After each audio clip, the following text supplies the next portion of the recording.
আচ্ছা, গতকালে আমি সঞ্জয় যে ভিডিওটা দিয়েছিল সেই ভিডিওটা আমি দেখছিলাম। ভিডিওর মধ্যে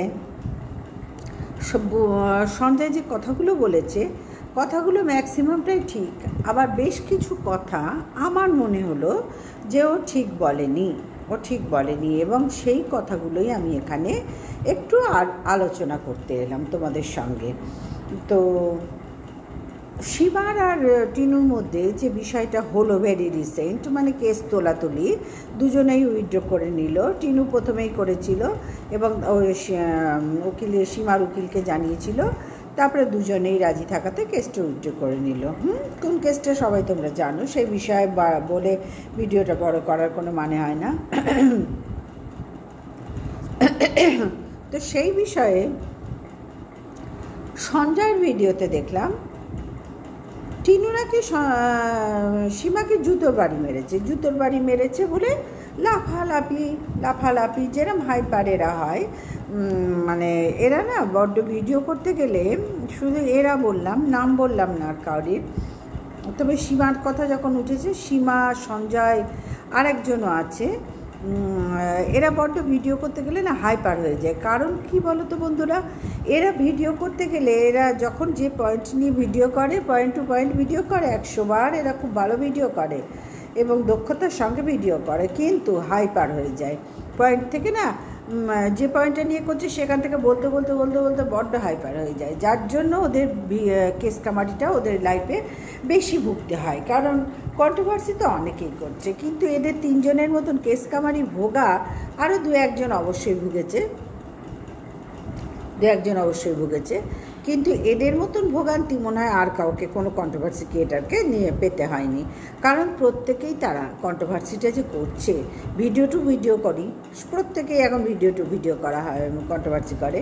এবং আমি তো প্রথম থেকে ভিডিও টু ভিডিও কন্ট্রোভার্সি করতাম, আমি কোনো দিনই আজে বাজে কথা বলার প্রুফ তুলে ধরলাম, ভিডিও রেকর্ডিং, কল রেকর্ডিং তোমাদের সাথে দেখালাম, এইভাবে ভিডিও করা আমি পছন্দ করি না। এখানে অনেকেই করছে, যা দেখা যাচ্ছে না তাই নিয়েও ভিডিও করে ভিউজ আর্ন করছে অনেকেই। এমনকি টিনু দিল্লি গিয়ে কার সাথে ছিল, কাকে নিয়ে ঘুরেছে, কী রোল খেয়েছে, কার বাবার মাথা খেয়েছে, কার দাদা ঠাকুরদার মাথা খেয়েছে, মানে যা দেখতে পাওয়া যায়নি, টিনু নিজেও জানে না, সেইগুলো নিয়েও ভিডিও করে প্রচার সোশ্যাল মিডিয়ায় ছেড়ে দেওয়া হচ্ছে। এরকম অনেকেই করছে কি না, শুধু ভিউজ আর্নের জন্য। সোশ্যাল মিডিয়া হচ্ছে ভিউজ আর্নের জায়গা, এবং সেই আর্নের জায়গাটাই আমি কতটা সত্যি বললাম তার উপরে তো নির্ভর করে না আমার ভিউজটা আর্ন। কিন্তু আমি সবসময় সত্যি বলে যেটা ভিউজ পাবো, মিথ্যে কথা বললে তো অনেক বেশি পাবো, তাই না? তোমাদের মনোরঞ্জন করতে পারলে ভিউয়ার্সদের অনেক বেশি ভিউজ পাবো। তো সেই পথটাই ম্যাক্সিমাম ব্লগাররা, ক্রিয়েটাররা অবলম্বন করেছে। আমি তাদের দলের মধ্যে পড়ি না, তাহলে আমার ভিউজ এতদিনে অনেক হয়ে যেত এবং সাবস্ক্রাইবারও বেড়ে যেত। আমি পছন্দই করি না। আমি জানি আমি যেটুকু যা দেখতে পেয়েছি ভিডিওর মধ্যে, এবং যারা এখন ভিডিও, মানে যারা একটু পুরনো ক্রিয়েটার, তাদের আবার কি গণ্ডগোল বলো তো, তাদের প্রত্যেকের ফোন নাম্বার প্রত্যেকের কাছে আছে, খুব ভালো কথা, কিন্তু এরা ভেতরে সেটিং ব্যাপারটা ভীষণভাবে ছিল, প্রত্যেকের ছিল। একটা কিছু হলেই হলাহলি গলাগলি এদের একদম জড়িয়ে যেত এরা, আর এই জড়ানোর ফলেই এদের মধ্যে বিশ্ব ক্যাঁচাল দেখা দিয়েছে, বিশ্ব ক্যাঁচাল শুরু হয়ে গেছে। এদের যে টিনুকে নিয়ে বলছে, সেখান থেকে পরিষ্কার বোঝা যায় যে এদের নিজস্ব কিছু গ্রিভেন্স আছে, সেইখানেও এরা এই ভিডিওর মাধ্যমেই উগরাবার চেষ্টা করে। হ্যাঁ, অবশ্যই যাদের নাম বললাম এবং পুরনো ক্রিয়েটাররা ভিডিওর মাধ্যমেই উগরাবার চেষ্টা করে, তাদের নিজস্ব যে পেছনে অনেক গলদ আছে না, যে গলদগুলো আমরা যারা নতুন কন্ট্রোভার্সি ক্রিয়েটার তারা কিন্তু এগুলো ধারি না, প্রয়োজনই মনে করি না যে ওর থেকে এই খবরটা নিতে হবে, ও কোথায় যাচ্ছে, ওর সাথে যেতে হবে, ওর তলে তলে কী হলো, আমি কি করছি, আরেকজন ক্রিয়েটার এসে তোমাকে বলবেই জানিস তো ওই করেছে, মানে ওই পাড়ার মহিলাদের মতন ঘটনাগুলো এরা ঘটিয়েছে ভাই, এরা প্রথম থেকে ঘটিয়েছে। হ্যাঁ, সেগুলো তোমরাও জানো, আমরাও জানি পরিষ্কার। আর তার থেকেই এদের গায়ের জ্বালা আমি দেখি বেশি, কারণ ভিডিও টিনু করেছে, টিনু বলেছে নিজের মুখে, ওরা উইথড্র করে নিয়েছে, কেসটা হয়ে গেল। টিনু নিজে পরিষ্কার সবটা বলেছে। সেখানে সঞ্জয় ভিডিও করে বসলো, জুতোর বাড়ি মেরেছে, জুতোর বাড়ি মেরেছে, জুতোর বাড়ি মেরেছে। আমি তো দেখতে পেলাম না কাকে জুতোর বাড়ি মারলো, মানে টিনু সীমাকে মারলো না সঞ্জয়কে মারলো। আমার এইটাই বড্ড আশ্চর্য লাগলো। শুধু সঞ্জয়কে বলবো না, সীমাও এরকম হাইপার হয়, সুও হাইপার হয়, সঞ্জয় হাইপার হয়, আরও 2-1জন আছে পুরনো। কিন্তু আমি বারবার বলছি পুরনো, নতুনদের এর মধ্যে ধরো না, নতুনরা এসবের তোয়াক্কাই করে না। আমার তো ছেড়ে দাও, আমিও তো নতুন। যারা আমরা নতুন এসছি না, এসব তোয়াক্কাই করি না, প্রয়োজনই মনে করি না। আমরা ভিডিওতে যা দেখবো তাই বলবো, গলার জোর দিয়ে বলবো, সৎ সাহস থেকে বলবো, বুক ঠুকে বলবো, কেন বলবো না? কিন্তু তার পরিবর্তে ওর সাথে গটাপ মিটআপ সেট আপ করার আমাদের কোনো ধার ধারি না, আমরা কোনো ধার ধারি না। আর এরা করেছে, এককালে করেছে বলেই দেখো ওদের প্রত্যেকের কি খাড়, তোমরা নিজেরা লক্ষ্য করো, প্রত্যেকের ওপর প্রত্যেকের খাড়। টিনু যে ভিডিওটা করে পরিষ্কার সীমার আর টিনুর ঘটনাটা বলল, সঞ্জয় সেটা এমনভাবে এখানে দিচ্ছে, প্রেজেন্ট করছে, বোঝাই যাচ্ছে সঞ্জয়কে দেখে যে সঞ্জয় রীতিমতো নিজস্ব খাড়ও এখানে ঝালছে। সীমাকে দেখেও বোঝা যায় নিজস্ব খাড়ও ঝাড়ছে, সুকে দেখেও বোঝা যায় নিজস্ব খাড় ঝাড়ে। এরা নিজস্ব ওই যে গটাপ মিটাপ একটু বেশি ওস্তাদি করে না, আমার সাথে কর্নেটনি খাবে, বাবা তোমাদের সাথে হয় না, আমার সাথে হবে, ওই যে পাড়ার মহিলাদের মতন। হ্যাঁ, পিএনপিসি করতে গিয়ে এই কেলো কীর্তিতে ওরা জড়িয়ে যায়, বুঝতে পারলাম। পিএনপিসি ভেতরে ওইসব করে কেলোর কীর্তির মধ্যে পুরো আগা পাঁচতলা জড়িয়ে, তখন আর পালাবার পথ পায় না, তখনই কেস টোকাটুকি করে। আর এদের নিজের কষ্টের উপার্জন, নিজের ব্যবহারের জন্য সব উকিল খায়। ভালোই হয়েছে, একদিক দিয়ে ঠিক হয়েছে সব। এরা নিজেকে বড্ড হুনু মনে করে যে ওরাই ভেতরে সব জানে, আর বাইরে আমরা কেউ কিচ্ছু জানি না, বুঝি না। ওরাই সব খবর, টিনু সব আগা পাঁচতলা, কোথায় খাচ্ছে, কোথায় হাঁকছে, কোথায় মুতছে, কোথায় শুচ্ছে, ডিজিটাল ভিখারি কী করছে, সীমা কী করছে, সঞ্জয় কী করছে, সু কী করছে, আরও 2-4জন আছে কে কী করছে। এরা নিজেদের খবর নিজেরা নিয়ে মাতব্বরি করে। পাশের পাড়ার যেরকম হয় না, দেখি তো কান করে কি বলছে, এরকম থাকে, দেখবে অনেক মহিলা থাকে, অনেক লোক থাকে এরকম। আমাদের তো সময়ই নেই, না কন্ট্রোভার্সির জন্যে, না ঘরের সংসারের সময় নেই পরনিন্দা পরচর্চা নিয়ে মাথা ঘামানোর, অন্য কাউকে নিয়ে কন্ট্রোভার্সি করছি। তাই টিনু কি বলেছে সুসীমাকে, সেইটার উপরেই আমি কন্ট্রোভার্সি করব। কিন্তু সঞ্জয়কে দেখলাম বেশ কয়েকটা পয়েন্ট বলেছে একদম ঠিক, আবার বেশ কয়েকটা পয়েন্ট বলেছে যেগুলো একদম ধোপে টিকলোই না। যেরকম প্রথমটাই আমি বলি, টিনু যখন ডিজিটাল ভিখারি মানে বাতকুলার থেকে চলে গেল, তখন প্রথমে তো বাপের বাড়িতেই উঠেছে, মানে ওঠার কথাই বলছি, উঠেছিল, তখন সেখানে হোদল কুতকুত মেরে ধরে তাড়িয়ে দিয়েছিল। এটা সঞ্জয় বলল যে ওর বাবা দাদা কোনোভাবেই মেনে নেয়নি। এটা মেনে নেওয়ারও নয়, বিষয়টা মেনে নেওয়ারও নয়। হ্যাঁ, বোনের ঘর ভাঙছে, মেয়ের ঘর ভাঙছে, এক বাচ্চার মা, এই বিষয়টা মেনে নেবারও নয়, কেউই মেনে নেবে না। কিন্তু হোদল কুতকুত সেই মুহূর্তে বোনকে আশ্রয় না দিয়ে, বোনকে ঠান্ডা না করে, তখনই মারপিট শুরু করে দিল, মানে দাদাগিরি ফলাতে শুরু করে দিল। এটাও মেনে নেওয়ার নয় সেই মুহূর্তে, এই বিষয়টাও মেনে নেওয়ার নয়। আমি মানছি না, অন্যায়কে সাপোর্ট করছি না, 100 বার ঠিক, কিন্তু তাই বলে অন্যায়কে সাপোর্ট না করে আমি আবার তার উপরে একটা অন্যায় করতে শুরু করে দিলাম, কোনোটাই মেনে নেবার নয়। বুঝতে পারলাম সঞ্জয়, কোনোটাই মেনে নেবার নয়। আর তোমাদের ভিডিও করতে করতে তোমাদের নিজস্ব ভেতরের খান্না সম্পূর্ণ পাবলিকে বুঝতে পারে, জানো তো, পাবলিকে ভালো বোঝে, ভিউয়ার্সরা ভালো বোঝে গো, তাদের এত নাদান ভেবো না কেউ, তোমরা কেউ ভেবো না, তোমাদের ভেতরে খাড় আছে। আসলে কেন খাড় না, তোমাদের তো ফোনালাপ অতিরিক্ত বেশি না, যখন যার সাথে ভাব হয়, হলাই গলাই হয়ে যায়, সেটিং মেটিং হয়, হলাই গলাই হয়ে যায়, তারপরে যেই বললো না ব্যাস। সীমা গালাগাল দিয়ে প্রথম থেকে ভিডিও করতো সীমা, তারপর হঠাৎ দেখলাম নেগেটিভ, বেশ কিছু মাম্পিকে নিয়ে করছে, মুরগির লাল লাল ঝোল বানাচ্ছে, দেশি মুরগি, শুভদাকে নিজের হাতে রেঁধে খাওয়াচ্ছে, যে বাপের জন্মে করতো না তাকে হঠাৎ দেখলাম এইসব। কেন? পেছনে কারণ ছাড়া হয়? তখন কেন সিংহী নেংটি দূর হলো? কারণ ছিল তো, আর কারণ দেখতে পাচ্ছ, এরকম কতগুলো কেস ওর ঘাড়ে ঝুলে আছে, আমরা কি করে জানবো বলো তো? কিন্তু এদের কাজ হচ্ছে ভাই, এই সঞ্জয়, সীমা, আরও 2-4 জন আছে, এদের কাজ হচ্ছে যাইতো ও নিশ্চয়ই কিছু ওখানে ঘটিয়েছে, এই কাজ করা। এই বাড়তি কাজগুলো করতে গিয়ে না ওরা ঘেঁটে ঘ হয়ে যায়, বুঝতে পারলাম? ঘেঁটে ঘ হয়ে যায় ওরা নিজেদের জায়গায়। আমরা যেরকম নিজেদের জায়গায় আছি, ভিডিও করছি, টিনু আজকে যা ছেড়েছে তারপরে ভিডিও করছি, সীমা কী ছেড়েছে তারপরে, সঞ্জয় কী দিয়েছে, সু কী দিয়েছে, দীপ্তি কী দিয়েছে, রিম্পা, ইপসিতা, রুনা, মিলি, আরও তো তনুশ্রী, আরও তো কতজন আছে, কে কী দিয়েছে একটুখানি সময় পেলে এক ঝলক বুলিয়ে নিই। কারণ কন্ট্রোভার্সি করতে হবে তো সন্ধেবেলায়, শুধু একটা ভিডিও দেখলে তো কন্ট্রোভার্সি করা যায় না, তাই না? করা উচিতও নয় আমার মনে হয়। তো এরা, রুনাকে বাদ দাও, নতুন যারা তনুশ্রী, রুনা, মিলি, এদেরকে বাদ দাও। মিলিকেও আমি দিতে পারছি না, মিলিরও ভেতরে গটআপ সেটআপ ব্যাপার থাকে, ছিল, রিম্পার সাথেও অনেক গণ্ডগোল হয়েছে। কিন্তু এই রুনা, তনুশ্রীকে বাদ দাও, এরা নতুন যারা আমরা আছি আমাদেরকে বাদ দাও, আমরা এগুলোর প্রয়োজন মনে করি না। কি ঠিক বলছি তো রুনা, তনুশ্রী? আমি ঠিক বলছি তো?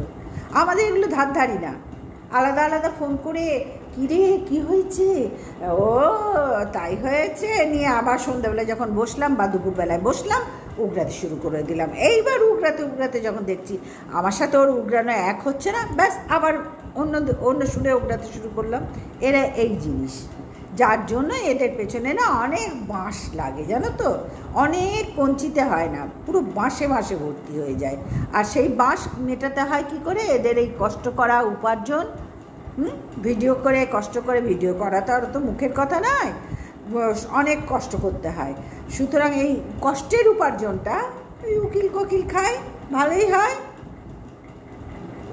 অতি মানে বোঝদার হয়ে যায় সবাই, অতি বোঝদার, ভাবে যে আরে বা আমার থেকে এটা কেউ ভালো বোঝে না, আমি একাই কন্ট্রোভার্সি ক্রিয়েটার, আমি একদম ছাপিয়ে যাব। এই করতে গিয়ে এরা নাজেহাল হয়ে যায় আর ঘেঁটে খাওয়া হয়ে যায়। তো চলো ফিরে আসি সঞ্জয়ের বিষয়টায়। সঞ্জয় যেটা বললাম যে হদল কুতকুতের ওই সময় উচিত হয়নি যে এক বাচ্চার মায়ের গায়ে হাত দেওয়া উচিতই হয়নি। সে সন্দীপ দিক আর হদল কুতকুত দিক উচিত হয়নি, যেটা হয়নি সঞ্জয় সেটা হয়নি। যেমন তুমি বললে সীমার উচিত হয়নি সেই মুহূর্তে গিয়ে আরও উস্কে দেওয়া, টিনুকে এত নগ্ন করা, একদম ঠিক বলেছ, উচিত হয়নি, একদম ঠিক। কিন্তু তুমি ভুলে গেলে চলবে না, বা তোমাকে সীমা দালাল সেই সময় সীমা ওখানে গিয়েছিল তার নিজস্ব আখের গোছাতে, কাজ গোছাতে, আর এই কাজ গোছালে পয়সাটা একটু বেশি হবে, আর এরকম একটা কড়কড়া বিষয়, তার ভিউজ অনেক আর্ন হবে, আর ভিউজ হলেই পয়সা ঢুকবে ঘরে, এই জন্যে গিয়েছিল। ওদের সংসার জোড়া দিতে যায়নি। এইখানে তোমাদের ভুল বোঝার অনেক অসুবিধা হচ্ছে। সীমার আখের গোছাতে গেছে, ডিজিটাল ভিখারি ডেকেছে কাউরির হেল্প নেওয়ার জন্য, এই বিষয়টাতে ও পপুলারিটি পাবে, যার জন্য ডিজিটাল ভিখারিও এত নাদান না ভাই। ওর 100% দোষ আছে, টিনুর থেকেও বেশি দোষ ডিজিটাল ভিখারির। আমরা সংসার করি তো আমরা বুঝতে পারি। তুমি বলছিলে না মহিলারা, আপনারা জানবেন যে কোনো কিছু হওয়ার সময় বা মা যখন চলে আসে মা বাচ্চাকে আগে নিয়ে আসে। হ্যাঁ, 100 বার বাচ্চাকে আগে আনে, এমন অবস্থায় গেছে যে বাচ্চাকে কিছুতেই ছাড়বে না। সেখানে টিনু কেন ছেড়েছে সেই বিষয়টাতেও আমরা কিন্তু কর্ণপাত করেছিলাম। এবং টিনু পরে যখন জানতে পারলাম যে কৃষাণু সেফ জোনে আছে দেখেই টিনু নিজের প্রাণ বাঁচিয়েছে। এবং এর বিষয়ের ওপরেও কর্ণপাত করা হয়েছে যে টিনু ডকুমেন্টসগুলো নিতে ভুললো না, ছেলেকে নিতে ভুললো। কথাগুলো কি ভুল ছিল? না, ভুল ছিল না। তবে সেই মুহূর্তে টিনুর কি পজিশন ছিল একমাত্র টিনুরাই জানে, আর ডিজিটাল ভিখারিরাই জানে। ও সেই মুহূর্তে প্রাণে বাঁচার তাগিদ আগে ছিল। এবং তারপরে পরবর্তী ঘটনাগুলো সবাই জানি। আর সীমারও ওখানে এন্ট্রি নেওয়াটাও আমরা জানি। এবং সীমা ওখানে গিয়ে ওরও উচিত ছিল সৌমালির জায়গাটা দখল যখন করলো, অতিরিক্ত বোন সীমা ছাড়া ওরা চলছে না, ওদের ছাড়া সীমা চলছে না, ডিজিটাল ভিখারিদের নেমন্তন্ন করে বাড়িতে খাওয়াচ্ছিল, লুচি হ্যান ত্যান অনেকবার বাড়িতে খাইয়েছে, সবটা নিজের স্বার্থে। এখানে সবটা নিজের স্বার্থে সবাই করেছে, কেউ বিনা স্বার্থে কাজ করেনি। তারপরের অধ্যায় যখন ডিজিটাল ভিখারি বুঝতে পারলো এবং সঙ্গীতা ম্যাডাম এসে যখন কেসটা নিল, তারপরে কেসটা যখন হয়ে গেল সঙ্গীতা ম্যাডামের কাজ, তিনিও সরে গেলেন। তিনিও এন্টিনাতে সোশ্যাল মিডিয়াকে পরিষ্কার করব বলে এসেছিলেন, পরিষ্কার করতে গিয়ে নিজেও ঘেঁটে ঘা হয়ে গেল, সরে গেল। তাহলে টিনু কোথায় জুতোর বাড়িটা মারলো তুমি বলো, কোথায় জুতোর বাড়িটা মারলো? আমার না এই অতিরঞ্জিত কথাগুলো না ভালো লাগে না শুনতে। তোমরা প্রত্যেকেই ভুলগুলো করো, তোমরা যারা পুরনো ক্রিয়েটারদের কথা বলছি, তোমরা তিলকে তাল করতে ভীষণ ভালোবাসো। কিন্তু তো নিজের মুখে ভিডিওটা পারলে আরেকবার দেখে নাও না, ভিডিওটা তো আছে সবার কাছে, তাহলে আরেকবার দেখে নাও যে জুতোর বাড়ি কোন কোন কোম্পানির জুতো দিয়ে মেরেছে সীমাকে, দেখে নাও না।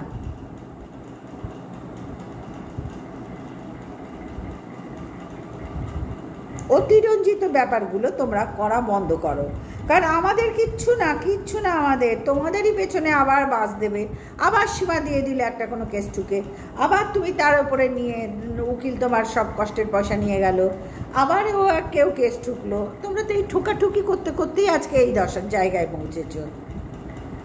এত বছর ধরে যে ভিডিও করছো, ঠোকাঠুকিই তো বেশি হয়েছে তোমাদের লাইফে। কি দরকার অতিরঞ্জিত কথা বলার? কিন্তু পরিষ্কার ভিডিওতে সবাই শুনতে পেল। ওরা দুজনে উইথড্র করে নিয়েছে, ওর দুজনেই বুঝতে পেরেছে যে এগুলো করে কোনো লাভ নেই, বেকার পয়সা যাচ্ছে, আর টিনু চলে যাবে তার সময়ও নেই। সব ধার চিন্তাভাবনা করেই টিনু কাজটা করেছে। আর সীমাও দেখলো হ্যাঁ ঠিকই আছে, এই সুযোগটা আমি হাতছাড়া করলে চলবে না। টিনু যখন নিজেই মিটিয়ে নিতে চাইছে, তখন আমিও মিটাতে তো অনেক দিন ধরেই চাইছিলাম, এবার সুযোগটা পেয়ে গেছি, মিটিয়ে নিই। দুজনে মিটিয়ে নিল। তাহলে তোমার দুটো পয়েন্ট ভুল বলেছ। হ্যাঁ, টেনোর বাবা দাদা যেটা করেছে, হ্যাঁ যে সেই বিষয়টাও তুমি ভুল বলেছ, যে কোনো বাবা মা কেউ চায় না, দাদা বোন কেউ চায় না আমার নিজের লোকের ঘর সংসার ভাঙুক, কেউ চায় না। কিন্তু টিনুর দাদা গায়ে হাত দেওয়াটা উচিত হয়নি। সেই মুহূর্তে টিনুকে আগলে রেখে বোঝানো উচিত ছিল যে তুই যখন ঠান্ডা হবে, টিনু ঠান্ডা অবস্থায় নিজের লোকের কাছে এসছে, তখন রাগ ঠান্ডা হলে, মানসিকতা ঠান্ডা হলে সেই মুহূর্তে বোঝানো উচিত ছিল। হ্যাঁ, হয়তো পরে অবশ্যই বুঝিয়েছে, কিন্তু সেই মুহূর্তে গায়ে হাত দেওয়া উচিত হয়নি, ওটা ঠিক করেনি। তাহলে দুটো পয়েন্ট তোমাকে মনে হয় চোখে আঙুল দিয়ে ধরিয়ে দিতে পারলাম। আর 3 নম্বর পয়েন্ট যেটা তুমি বলেছ, যে হ্যাঁ সীমা সেই সময় দাঁড়িয়ে টিনুকে আরও নগ্ন করেছে, ডিজিটাল ভিখারিদের আরও উত্তেজিত করেছে, সোশ্যাল মিডিয়ায় টিনুকে নোংরা করার জন্য ডিজিটাল ভিখারির পরিবারটাকে আরও উত্তেজিত করেছে। এটা একদম ঠিক বলেছ। ও যখন ঢুকেইছে, ও নিজের কাজটা তো গোছাবে, এটা স্বাভাবিক, গোছাচ্ছে, ঠিক আছে, কিন্তু ও তো দিদি রূপে ঢুকেছিল না। সেই দিদিটা আজকে কোথায় চলে গেল? তার মানে দালালের কাজই করছিল ভাই। ভুল বুঝে লাভ নেই। ও টিনুর জন্য ভালো কিচ্ছু করতে যায়নি, ডিজিটাল ভিখারির ভালো করতে যায়নি ওখানে। ও নিজের আখের গোছাতে গিয়েছিল, এবং পরে দেখেছো যখন ডিজিটাল ভিখারির সাথে ওর মনে মানে বিষয়গুলো মিলল না, তখন ডিজিটাল ভিখারিকে তো সরিয়ে দিল ওর ভালোবাসার লোকদের। তখন সেই মুহূর্তে সীমা করছিল কি, কৃষাণুর ফটো দিয়ে চেপে একভাবে ভিডিও করছিল, সেখানেও ডিজিটাল ভিখারি অবজেকশন করলো। তাহলে সীমার কাজ কী ছিল? দালালের কাজ করছিল। ওর থেকে যে আশাগুলো করা হয়েছিল না, ওগুলো ভুল আশা ছিল। যে বোন হয়ে ঢুকেছ, সৌমালির জায়গাটা যখন তুমি দখল করার চেষ্টাই করলে, সৌমালির ভূমিকাটাও পালন করো, কিন্তু না, ও সেটা কোনো ও অনেক তো উঁচু ধরে, ও ধারে নি। ও তো বুঝে গেছে যে এখান থেকে ফায়দা লুটতে এসেছি, ফায়দা লুটে বেরিয়ে যাবো, আমার দরকার কি ঠেকায় বেঠেকায়। কিন্তু ও বিরাট অন্যায় করেছে, টিনুকে নগ্ন করাটার উচিত হয়নি। না জেনে না বুঝে একটা মেয়েকে এত নগ্ন ওই একমাত্র করেছিল। ওর জন্য টিনুকে অনেক বেশি কষ্ট পেতে হয়েছে। সেটা টিনুর ভিডিওতে টিনু নিজেও বললো যে ভিডিও করো, কিন্তু গালাগালি দিও না। কারণ সীমার কাজই ছিল গালাগালি দেওয়া, মেরে ফেলবো। এই তো সঞ্জয়কেই কতবার বলেছে, সুকে বলেছে, আরও অনেককে বলেছে, টিনুকে বলেছে। সীমা এরকম ডন টাইপের ভিডিও করতো। তা তুমিও এরকম হাইপার হয়ে যেও না, তুমি যেরকম নর্মাল ভিডিও করো ওরকম করো, কিন্তু সবটাই যে তুমি ঠিক বলছো এটা ঠিক করছো না, না কখনো না, ভুল হয়েছে। আর মাথায় রাখতে হবে সীমা দালাল, এরম দালাল যারা এখানে আছে, যারা আবার ভবিষ্যতেও দালাল হবে হবে হবে এটাই কাজ, তারা কিন্তু নিজেদের আখেরটা আগে গোছায়, তারপরে পরের কথা ভাবে। ও ঢুকেছে ওদের সোশ্যাল মিডিয়ায়, ডিজিটাল ভিখারি কত ভালো কত ভালো কত ভালো, ওর মা কত ভালো কত ভালো কত ভালো। তাহলে এই কত ভালোটা কন্টিনিউ থাকলো না কেন, ভেঙে গেল কেন? হ্যাঁ, কেন এখন কৃষাণুর ছবি ডিজিটাল ভিখারি বারণ করলো দিতে? কেন বারণ করলো বুঝতে পারছি? হ্যাঁ, সবাই স্বার্থপর ভাই, এখানে কেউ স্বার্থ ছাড়া কাজ করে না, কেউ করে না। সুতরাং হাইপার হয়েও না, তোমরা ভীষণ হও বলে তোমাদের পেছনে বাম্বু যায়, সেগুলো একটু নিজের চিন্তা ভাবনা করে কাজ করো, এইটাই আমার বলার ছিল। তোমার ভিডিও দেখে এইটাই আমার বলার ছিল। হাইপার হয়ে কোনো লাভ নেই, যে আমরা ভিডিও করছি হাইপার হচ্ছি, যা ভিডিও দেখেছি তাই বললাম। পুরো ভিডিওটা নিয়ে ওভারঅল একটা আলোচনা করলাম তোমাদের কাছে। কোথাও কোনো জায়গায় বোঝা যায় মানে মনে হচ্ছে হাইপার হয়েছি? তোমাদের দোষটাই তো তাই, তোমরা অতিরঞ্জিত সব কথাবার্তা বলো, ভিডিও কল রেকর্ডিং, হ্যান ত্যান গোষ্ঠীর পিন্ডি করে করে পাবলিককে খাওয়াতে চাও ভিউজ আর্নের জন্য, কিন্তু পাবলিকও কি বোকা, ঘাস মুখে দিয়ে চলছে? হ্যাঁ, আমার তো মনে হয় কন্ট্রোভার্সি ক্রিয়েটারদের থেকে অনেক উন্নত ভিউয়ার্সরা, তারা আমাদের থেকে অনেক বেশি ভালো বোঝে, খুব সুন্দর সুন্দর কমেন্টস করে তারা সবাইকে, যাদের যাদের ভালোবাসার লোক তাদের প্রত্যেককে এরকম কমেন্টস করে, তারা অনেক বেশি উন্নত আমাদের সবার থেকে। তো যাই হোক বন্ধুরা, আজকের ভিডিওটা এই পর্যন্তই রাখলাম। সবাই ভালো থেকো, সুস্থ থেকো, আর রাত্রির হয়ে গেছে ওই জন্য গুড নাইট জানিয়ে দিলাম। Good night, tata. আগামীকাল আবার চলে আসবো। আমি ইন্ট্রো তো দিইনি না, যা যাই হোক, সবাই ভালো আছো তো? এখন ভালো থেকো সুস্থ থেকো বলে দেওয়ার পর জিজ্ঞেস করলাম। যাই হোক, আজকের মতো গুড নাইট, টাটা।